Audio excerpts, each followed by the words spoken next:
Assalamualaikum warahmatullahi wabarakatuh. Perkenalkan, nama saya Sofiana Umi Lailatul Mutahharoh, NIM 4302019019, Prodi Manajemen Dakwah, mata kuliah Manajemen Pelatihan Dakwah kelas A. Baik, saya akan menjelaskan sedikit materi tentang Manajemen Pelatihan Dakwah.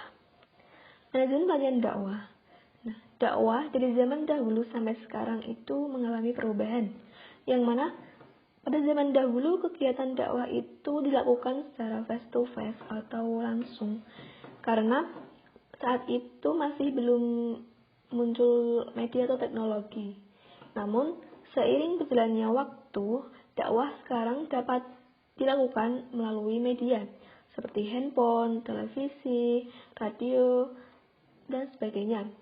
Maka dari itu, pengembangan kualitas yang dimiliki manusia, khususnya yang menjuru ke dakwah itu sangat dibutuhkan. Kemudian ada pengertian manajemen pelatihan dakwah. Manajemen berasal dari kata Inggris to manager, yaitu membimbing dan mengawasi, memperlakukan dengan seksama, mengurus perniagaan atau urusan, dan mencapai tujuan tertentu. Sedangkan manajemen sendiri itu berarti tindakan tahu seni untuk mengurus, melakukan pengawasan, pembimbingan. Dengan kata lain, manajemen itu berarti proses kegiatan yang dilakukan secara bersama untuk mencapai tujuan. Dikaitkan dengan manajemen pelatihan dakwah, dapat disimpulkan bahwa manajemen pelatihan dakwah itu sebuah proses kegiatan yang dilakukan secara bersama untuk mencapai tujuan dari adanya kegiatan pelatihan dakwah. Adapun tahapan-tahapan dalam pelatihan dakwah yaitu pra-pelatihan dakwah, kemudian pelaksanaan pelatihan dakwah, dan pasca pelaksanaan dakwah. Dalam pra-pelatihan dakwah itu ada satu perencanaan pelatihan dakwah, kemudian pengorganisasian pelatihan dakwah. Yang pelaksanaan pelatihan dakwah itu ada pelaksanaan pelatihan dakwah dan pengawasan pelatihan dakwah. Kemudian yang pasca pelaksanaan dakwah ada evaluasi pelatihan dakwah, pelaporan atau follow up pelatihan dakwah, dan efektivitas dan efisiensi pelatihan dakwah. Tahapan pertama dalam pelatihan dakwah itu ada perencanaan pelatihan dakwah. Perencanaan atau biasa disebut sebagai manajerial al-idariyah merupakan aktivitas yang dilakukan oleh sebuah kelompok dalam lembaga untuk mewujudkan usaha tertentu melalui pengumpulan sumber daya dan segala bentuk fasilitas dakwah dan orientasi serta pemanfaatan sumber daya secara maksimal. Adapun aktivitas manajerial yaitu ada tanzim, taujih, riqobah, dan tahdid.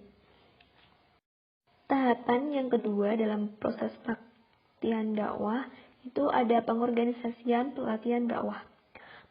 Pengorganisasian adalah seluruh proses pengelompokan orang-orang, alat-alat, tugas-tugas, tanggung jawab, dan wewenang, sehingga tercipta suatu organisasi yang digerakkan sebagai suatu kesatuan dalam rangka untuk mencapai tujuan bersama.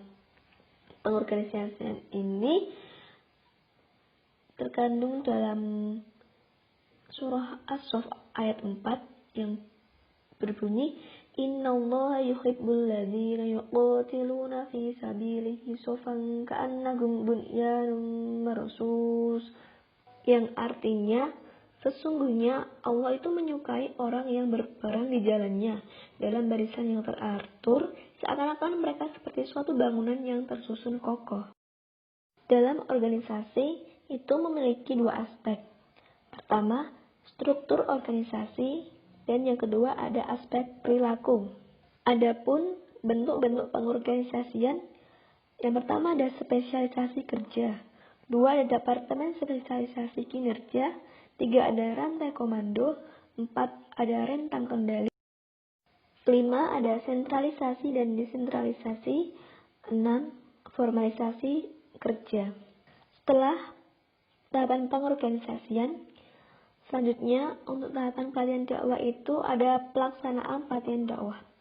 Pelatihan dakwah sebagai kegiatan yang memiliki tujuan untuk meningkatkan keterampilan, skill, serta kemampuan peserta dan dapat memiliki pengetahuan yang luas mengenai perihal dakwah. Maka tak heran pelaksanaan pelatihan dakwah itu menjadi kegiatan yang harus dipersiapkan dengan persiapan yang matang. Kemudian dalam pelaksanaan pelatihan dakwah itu terdapat tahapan-tahapan. Nah, tahapan dari pelatihan dakwah sendiri dimulai dari pembukaan, proses, dan penutupan. Kemudian ada metode pelatihan dakwah. Adapun macam-macam metode pelatihan dakwah, di antaranya yang pertama, metode pemasaran, metode curah pendapat, metode diskusi kelompok, metode diskusi panel, metode penguasaan, metode kerja kelompok, metode simulasi, kemudian metode bermain peran, metode demonstrasi, dan forum. Dalam proses pelaksanaan pelatihan dakwah, itu bisa dikatakan efektif apabila pelaksanaan pelatihan dakwah selaras dengan kebutuhan dari peserta pelatihan. Kedua, bahwa peserta pelatihan itu merasakan dengan mengikuti pelatihan kebutuhan mereka itu terpenuhi. Ketiga, bahwa peserta itu tidak merasakan adanya tekanan dalam melakukan kegiatan pelatihan. Keempat, peserta dapat menarik kesimpulan dan mengolah hasil dari pelatihan. Yang kelima, bahwa pelatihan dakwah itu berjalan dengan praktis dalam penerapannya. Nah, setelah adanya perencanaan pelatihan dakwah, pengorganisasian pelatihan dakwah, dan pelaksanaan pelatihan dakwah, selanjutnya yang saya akan bahas adalah tentang evaluasi dalam pelatihan dakwah.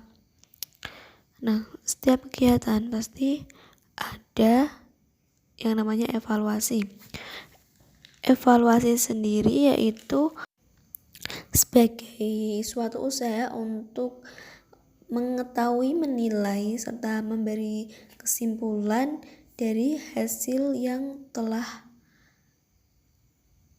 dilakukan dalam kegiatan tersebut atau hasil dari apa yang sebelumnya sudah direncanakan apakah sesuai dengan harapan atau tidak. Nah, dalam evaluasi ini kita dapat mengambil kesimpulan dari hasil kegiatan yang telah dilakukan. Nah, dengan adanya kesimpulan ini, maka kita akan mengetahui baik dan kelebihan serta kekurangan dalam proses kegiatan tersebut. Kemudian dapat kita jadikan sebagai pelajaran untuk kegiatan selanjutnya.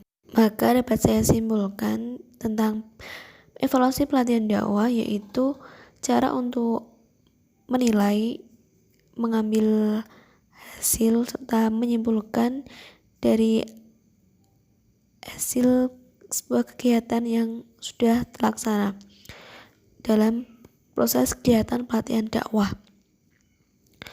Nah, selanjutnya ada prinsip dasar dalam evaluasi pelatihan dakwah. Yang pertama itu ada mengasah pengalaman dakwah. Nah, mengasah pengalaman dakwah ini dapat dilakukan melalui seperti kita itu mencari relasi sebanyak-banyaknya dalam organisasi dakwah. Nah, selain itu juga kita harus lebih sering membaca tentang literatur dakwah. Nah, prinsip yang kedua ada keharusan kita untuk mencermati atau menangkap hal-hal baru tentang dakwah. Terus yang ketiga, lebih fokus dalam penggunaan sarana untuk menyampaikan materi dakwah. Khususnya lebih pintar dalam memilah, menyampaikan dakwah itu melalui media informasi. Terima kasih, cukup sekian dari penjelasan saya. Mohon maaf jika dalam penyampaian materi masih banyak kesalahan dan kekurangan. Sekiranya mohon maaf. Wassalamualaikum warahmatullahi wabarakatuh.